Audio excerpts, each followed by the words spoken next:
Nick Diaz was the man. Nick Diaz used to be a beast.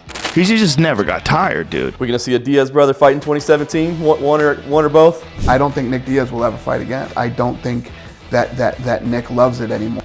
Nick Diaz is a legend, a cult, an icon in the game. From legendary fights to his infamous antics, Nick's story is wild, and trust me when I say a wild ride. This dude has had many wild ones. But let me welcome you to the cold reality of the present. Nick was on his return to the Octagon in September 2023. All the Diaz Army was there to support him. Even his biggest critics had their eyeballs on this. So what did we witness here? It's not something I relish rewatching. It felt like we saw a doppelganger in there. Damn, age catches up with all of us. But how and what did we miss out on? This was his much-awaited comeback after an 8-year-long hiatus. What happened to the Stockton slugger that we all grew up on? What happened to the renegade, the ass-kicker, the outsider? Seems like we lost him in the annals of time. Let's break down why Nick Diaz's career feels like a classic case of what could have been. Let's go back to 2012. Nick Diaz was in the prime of his fighting career. He'd been a welterweight champion in the UFC's biggest rival promotion, Strikeforce, before the UFC absorbed it. Before that, he had epic fights in Pride, Elite XC, and WEC, for whom he was their welterweight champ. Nick was fighting whenever he wanted, wherever he wanted, and with whichever organization he chose. He came back to the UFC and had an epic fight against BJ Penn. He followed that up with a tough clash against Carlos Condit, who defeated him via unanimous decision. Then came a shocker. The Nevada State Athletic Commission suspended Diaz after the positive test for marijuana metabolites. And this wouldn't be the last ban Nick was slapped with. He served a 1-year ban and was back to fight against GSP at UFC 158 back in March 2013. Diaz came into this title fight on a notable 11-1 run, including 9 finishes that solidified his reputation as one of the top welterweights. Unfortunately for the Diaz fans, he lost the fight via unanimous decision. Despite the challenges in that title bout, his performance and unique fighting style continued to earn him respect and a loyal fan base in the MMA community. Nick Diaz, being Nick Diaz, again went on a hiatus from the game, only to resurface almost 2 years later, in January 2015, in a battle of 2 fan favorites against Anderson Silva. It was a classic matchup of striking styles, with both fighters showcasing their skills. Once again, the 209 native went down on the judges' scorecards. Then came the biggest shock of his career, the infamous marijuana ban for a 3rd time, and this time it was more harsh than the first. This forced NSAC to suspend him for a lengthy spell of 5 years and fine him an extra $165,000 US. And that's where things started to get rough. Now, in case you didn't know, at that time the UFC and any state commission they went to were taking a hard stance against any sort of substance use, be it marijuana, which was considered a PED back then. The majority of these athletic commissions wanted the UFC to clean up the sport. So this wasn't just a slap on the wrist, this was a massive deal. 5 years of suspension? Can you imagine? 5 years out of the Octagon for a little weed? That too, in the prime of your career. Imagine being one of the best fighters out there and suddenly getting benched for something that's now basically acceptable in most states. It's wild. It was an era where TRT was being abused by the fighters for fun. Fans and fighters alike were bewildered to hear this. And here's the kicker. Nick was a guy who'd been open about his cannabis use long before the ban. He was a fighter who openly advocated for marijuana, and then bam, the NSAC dropped the hammer. It felt like the institutions were trying to send a message, but honestly, it just felt like a masterstroke of outdated thinking. An effective lifetime ban over marijuana use caused an outrage in the community. In hindsight, this ban made a mockery of the institutions for the 2-year bans given for steroid abuse.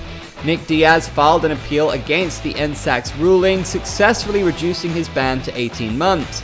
Later, it got revoked completely in August 2016. However, Diaz didn't pay the fine, so he remained ineligible to fight in the UFC. Although he reached an agreement with the NSAC in December 2016 that allowed him to compete again. The 37-year-old chose not to pursue fighting, but he was seen cornering his brother Nate in the UFC. Once Nick was cleared of all the charges, he could have come back and fought as per his will, but he chose to stay away from the game. It seemed like he was hurt, or even some suggested he didn't care for the game anymore. Seems like he had butted some heads with the UFC top brass. And you know exactly who I'm talking about. You know what? Maybe there came a point where Diaz said enough of the sport. It felt like as time went on, he just quit, took his ball, and went home like a little kid. In hindsight, this ban not only affected Nick's career, but also sent shockwaves through the entire MMA community.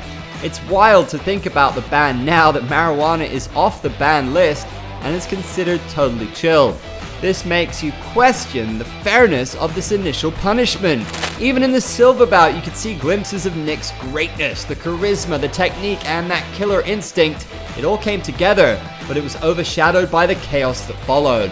After that fight though, it felt like he was more of a spectator in the sport rather than a competitor, and that's where things started to get rough. Now let's talk about his return in 2023. Social media exploded, fans were hyped. Diaz signed on the dotted line to take on another legend in the division, Robbie Lawler. It wasn't a rumor anymore, fans were ready to see the prodigal son return.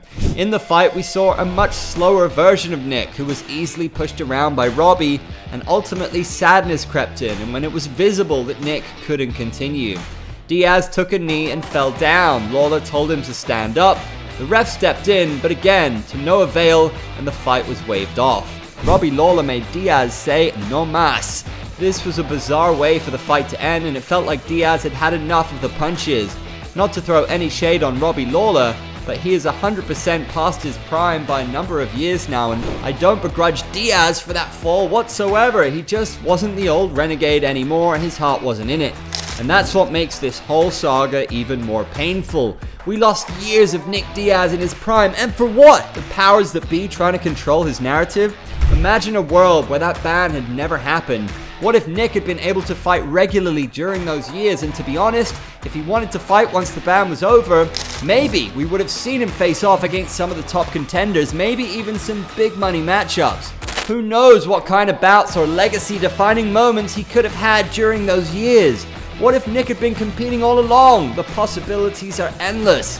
With talks of potential retirement swirling around, it begs the question, what does the future hold for Nick Diaz? Will we get to see him fight again? Or is he ready to hang up the gloves for good? As time passes, it feels like a will they, won't they situation. It was both exciting and frustrating, especially for the diehard Diaz fans who just wanted to see their guy back in action. Let's take a moment to remember Nick in his prime. He was a force to be reckoned with. Nick had banger after banger. His cardio was unreal. It was like he was in the Octagon serving up verbal jabs while landing physical ones at the same time. And who could forget his post-fight brawls? Remember Strikeforce, Nashville? The post-fight brawl where Nick and his team caused the most shocking brawl in MMA history. It was classic Diaz stuff.